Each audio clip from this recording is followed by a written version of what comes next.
Setiap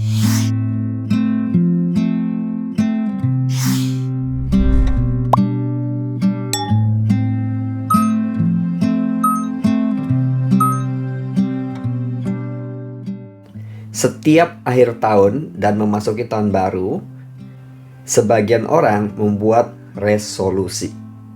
Dan resolusi ini sebenarnya adalah satu kebiasaan yang sangat bagus, karena jika seseorang hidup punya tujuan, punya goal, tentu kualitas hidup orang itu akan dengan sendirinya meningkat sesuai dengan tujuannya. Dan pada umumnya resolusi itu memang dibuat untuk meningkatkan taraf hidup seseorang. Apakah orang tersebut mau memperbaiki tentang kesehatan, tentang keuangan, tentang relationship, tentang skill, dan aspek hidup yang lain.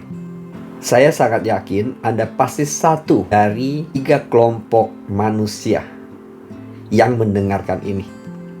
Kelompok pertama yaitu kelompok yang sama sekali tidak pernah membuat resolusi. Kelompok kedua, mereka membuat resolusi, bahkan mungkin langganan, tapi sering tidak terjadi apa yang mereka tuliskan, apa yang mereka harapkan. Kelompok ketiga, yaitu mereka membuat dan menulis resolusi dan terjadi.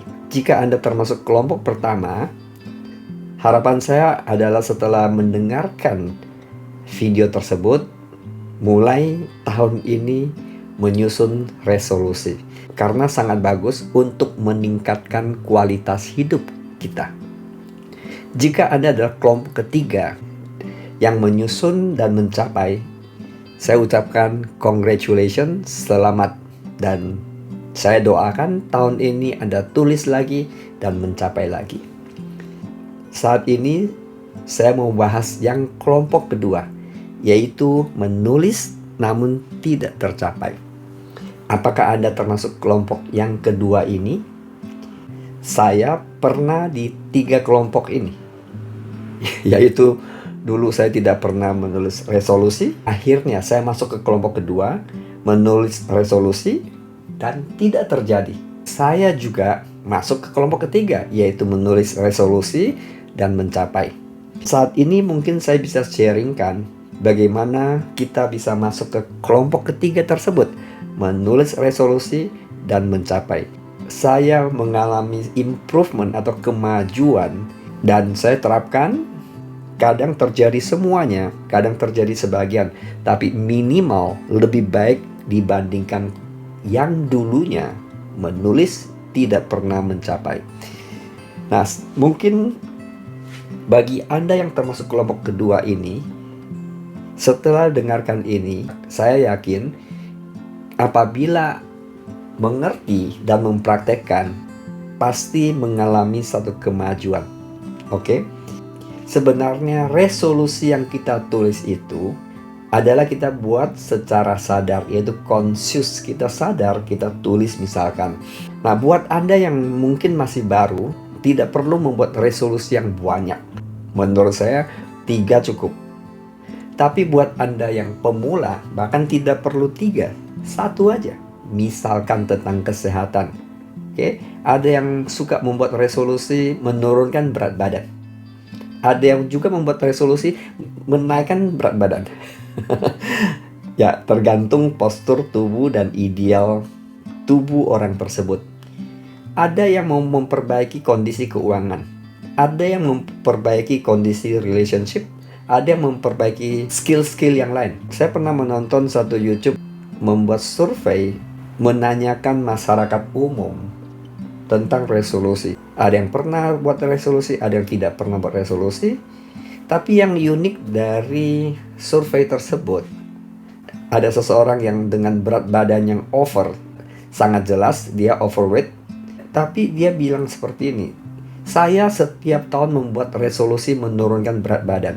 Kalau dia bilang setiap tahun dia membuat resolusi turunkan berat badan, pada saat dia berbicara itu, dia masih dengan berat badan yang begitu besar, ada kemungkinan besar apa yang dia harapkan, apa yang dia tulis tidak terjadi. Ya, mungkin Anda bisa bilang, mungkin berat badan tadinya sangat besar.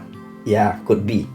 Tapi intinya, memang kebanyakan orang menulis resolusi dan sering tidak terjadi. Apakah salah tentang resolusi ini?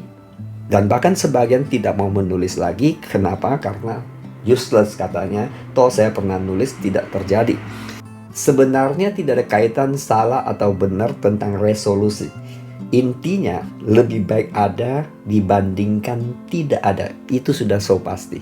Lantas di mana letak kesalahan saya dulu? Ya, kesalahan saya bukan berarti dengan sengaja saya salah melakukannya, tapi karena tidak mengertinya saya tentang prinsip ini. Dan saat ini saya bisa bagikan prinsip ini. Tadi saya katakan bahwa pada saat kita tulis resolusi, itu adalah kita sadar, yaitu conscious kita menulis. Misalkan resolusi tahun ini, katakanlah misalnya dia mau turunkan berat badan 5 kilo. Biasanya di awal tahun orang tersebut mulai memperhatikan pola makan, olahraga, bahkan tidur yang teratur. Dan sayangnya itu jalannya tidak terlalu lama. Biasanya hanya di awal tahun.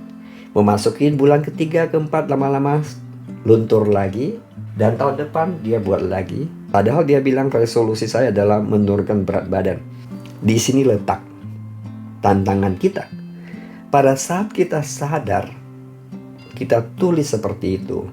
Sebenarnya ini prinsipnya. Hidup kita dikendalikan oleh pikiran bawah sadar. Para pakar mengatakan 95%.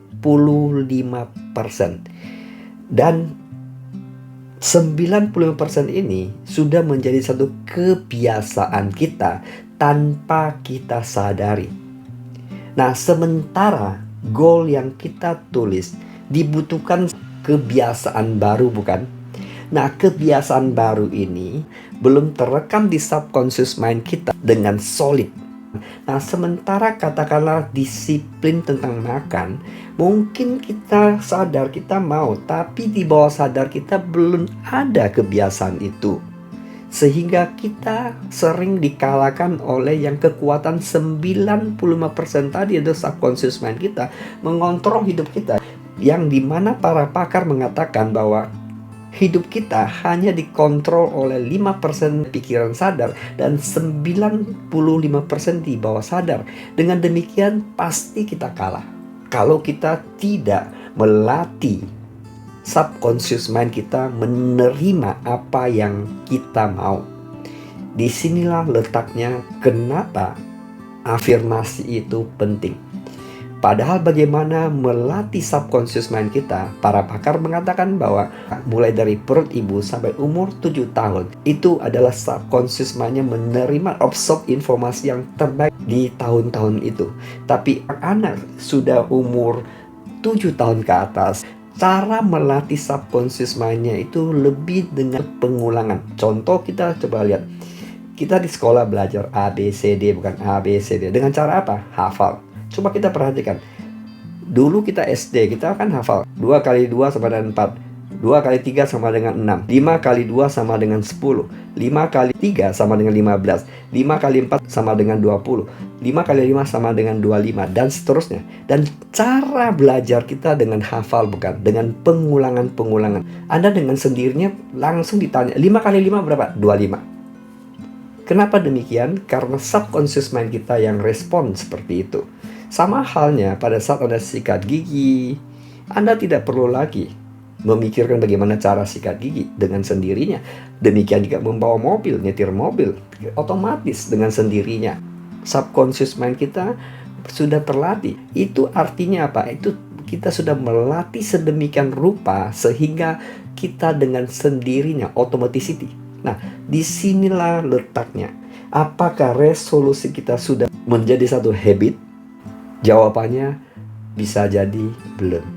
Dan kita tidak sabar. Katakanlah tadi berat badan mau turunkan 5 kilo. Hari pertama fitness, hari kedua fitness, dan seterusnya. Pada saat hujan turun, hari kesekian, kita sudah bilang, oke, kalau gitu hari ini hujan deras, besok aja. Kita sudah mulai mengatakan begitu. Ya, ya. Besok ternyata, waduh, banyak kerjaan. Dan tadi malam juga kerjanya banyak, tidurnya kurang. Oke, besok lagi deh. Nah, pada saat kita mengatakan seperti ini, sebenarnya siapa yang kendalikan? Subconscious mind kita, karena dia belum terlatih. Kebiasaan itu belum terlatih. Ini menjadi sabotase. Ya, siapa yang sabotase kita? Kebiasaan kita. So, buat resolusi, ucapkan berulang-ulang dan melatih sampai subconscious mind itu menangkapnya dan menerimanya dan meyakininya bahwa oh, itu dia. Pada saat conscious mind kita sudah berhasil meyakinkan subconscious mind kita, artinya mereka terjadi satu teamwork, yaitu mereka selaras, inline. Conscious mind dan subconscious mind inline, seperti yang saya bahas di buku Value Life, gajah dan semut. Masih ingat? Buat Anda yang sudah baca, tugas kita membuat semut dan gajah itu inline. Pada saat dia inline, menuju ke tujuan jauh lebih efektif. Selamat menyusun resolusi dan sukses buat Anda. Thank you for watching. Bye.